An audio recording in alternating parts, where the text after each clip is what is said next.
আজকে আমি কোনো রকম বাটাবাটি ঝামেলা ছাড়াই ডালও বাটবো না, মাছও বাটবো না, একদম সহজ করে চিংড়ি মাছের বড়া বানাবো। প্রথমে আমি মাছগুলো ধুয়ে পরিষ্কার করে নিলাম। এই যে একদম ছোট ছোট চিংড়ি মাছ ধুয়ে একটা বাটিতে কিছুটা নিয়ে নিলাম। এর মধ্যে প্রথমে দিয়ে দিচ্ছি আমি কিছুটা পরিমাণ বেসন। আমি তো বলেছি কোনো রকম বাটাবাটির ঝামেলা ছাড়াই আজকে এই চিংড়ি মাছের বড়া বানিয়ে নেব, তাই আমি বেসন নিলাম। তারপর দিচ্ছি মরিচের পাউডার, ঝালটা যে যেমন খেতে পছন্দ করেন। তারপর দিচ্ছি হলুদ, তারপর দিচ্ছি জিরা, ধনিয়া, গরম মশলা সব একসাথে গুঁড়ো করা পাউডার। তারপর দিচ্ছি স্বাদ মতন লবণ। তারপর দিচ্ছি পেঁয়াজ কুচি। তারপর দিলাম কাঁচামরিচ কুচি। তারপর ধনেপাতা কুচি।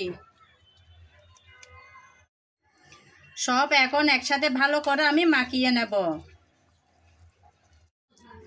আমি ভালো করে নেড়ে চেড়ে সব মিশিয়ে নিলাম।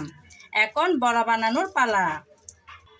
বড়া বানানোর জন্য চুলায় আমি আগে থেকে কিছুটা পরিমাণ তেল দিয়েছিলাম। তেল গরম হয়ে গেল। এখন গরম তেলের মধ্যে আমি হাতে করে একটু একটু নিয়ে ছেড়ে দিচ্ছি। এভাবে আমি সবকটা বড়া বানিয়ে তারপর ফিরে আসব। এখন যেগুলো একটা সাইড হয়ে গেল সেগুলো আমি একটা একটা করে উল্টিয়ে দেব।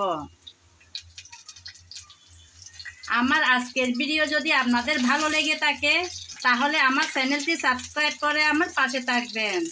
আর যদি ফেসবুক পেজে দেখে থাকেন তাহলে আমার চ্যানেলটি যদি ফেসবুক পেজে দেখে থাকেন তাহলে আমার পেজটি ফলো করে দেওয়ার অনুরোধ রইল।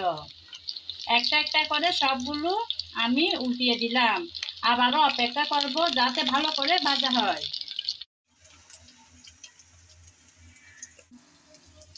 আমি উল্টিয়ে পাল্টিয়ে দুটো সাইড ভালো করে ভেজে নিয়েছি, একদম লাল লাল করে। দেখলেন তো বন্ধুরা, কত সহজ আর সুন্দর করে অল্প সময়ে কোনো রকম বাটাবাটির ঝামেলা ছাড়াই বানিয়ে নিলাম চিংড়ি মাছের বড়া। আপনারা চাইলে একবার ট্রাই করতে পারেন। অনেক সহজ করে কিন্তু বানিয়ে নিলাম, মজাও হয় অনেক। আজ এ পর্যন্ত। সবাই ভালো থাকবেন। নমস্কার।